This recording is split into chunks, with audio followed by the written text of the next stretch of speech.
अगर हमारा देश में हमारे प्रधानमंत्री या हमारी सरकार भी इस काम को करने के लिए कहीं थोड़ा सा कदम पीछे हटाती है तो बहुत बड़ा साहस बनेगा। तो हम इस प्रकार के सब लोग इकट्ठा होकर उनको मजबूर कर देंगे कि तुरंत समय आ गया है और पाकिस्तान पर आक्रमण की आवश्यकता है तो तुरंत होना चाहिए, कोई देर नहीं होनी चाहिए अगर आवश्यकता है तो। ये तो विचार का मंथन का समय है। जब से हमारे देश में 2014 से और 2017 से मान लो आप मोदी जी की योगी जी की सरकार बनी है, हम आराम से सो गए कि अब हमें कुछ नहीं करना, बस ये दोनों लोग अपने आप निपट लेंगे। लेकिन शायद ये हमारा भ्रम है।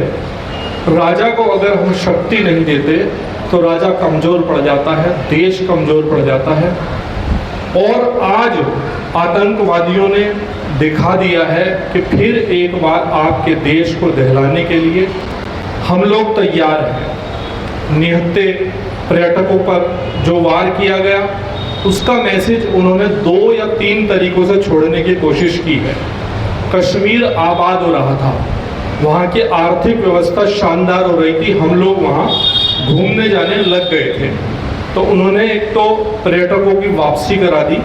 आज के समाचार पत्र आप देखें तो 90% टिकटें जो है कैंसिल हो गई हैं और 90% पर्यटक वापस अपने घर आ गया है। ये उनका उद्देश्य पूरा हो गया है जो उनका उद्देश्य था। दूसरा उद्देश्य, उन्होंने एक नया मैसेज छोड़ा है कि आपकी जाति नहीं पूछी जाएगी, आपका धर्म पूछा जाएगा। मैंने अपनी वीडियो में भी सेम शब्द कहे हैं कि बड़ा गर्व करते हैं हम कि हम पंजाबी हैं, आप बनिए हैं, मैं जाट हूँ, मैं त्यागी हूँ, मैं पाल हूँ, मैं जैन हूँ। सब अपनी अपनी जातियों को इतना सर्वश्रेष्ठ बताने लगे हैं कि हमने महाराणा सांगा को भी राजपूत बता दिया, उनकी भी जाति। आज आप में से किसी को पता था कि महाराणा सांगा की जाति क्या है, महाराणा प्रताप की जाति क्या है, महारानी लक्ष्मीबाई की जाति क्या है? शायद किसी को भी पता नहीं था। लेकिन आज आप जातियों में देशभक्तों को बांट रहे हो, इससे शर्म की बात मेरे लिए तो कोई है नहीं, बाकी मुझे औरों का पता नहीं। अन्यत्र जगह जाते थे, समाजी काम में जाते थे, एक कैसेट बजा करती थी, रामचंद्र कहेंगे सिया से ऐसा कलयुग आएगा, हंस चुगेगा दाना तिनका, कौवा मोती खाएगा। उन लोगों का अनुभव बोलता था। अंकुर जी आपका भी अनुभव बोल रहा है। एज के हिसाब से आप क्षेत्र में काम करते हैं, नगर में काम करते हैं, राज्य का काम देखते हैं, प्रदेश का काम देखते हैं, आपको सब अनुभव है और दिखाई भी दे रहा है। अगर हम अभी भी नहीं जागे और पड़ोसी के सहारे देखते रहे कि पड़ोसी के साथ घटना घट रही है और हम चुप होकर के बैठे रहे तो एक दिन नंबर हमारा भी आएगा। जो पड़ोसी आज पिट रहा है कल को हमें भी अकेला ही पिटना पड़ेगा।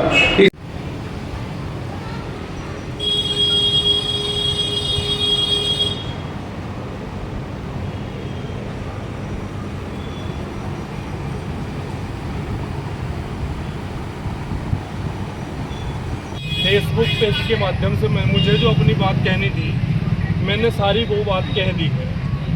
कहीं अगर कोई ये समझता हो कि मेरी जाति उच्च है और आपकी जाति नीच है तो आतंकवादियों ने शायद हम सबको एक करने का काम किया है कि यहाँ किसी की जाति उच्च और किसी की नीच नहीं है।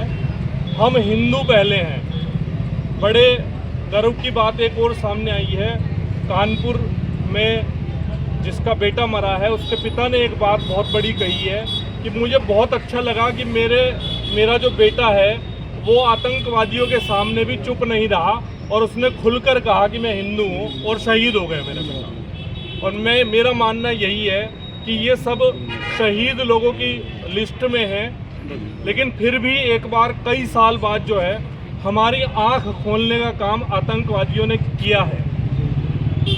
मैं ये मानता हूँ कि हम लोग जब से देश में मोदी और योगी की सरकार बनी है यह सोच कर के बैठ गए हैं कि जो करना है वही करेंगे, हम सब सोए रहेंगे।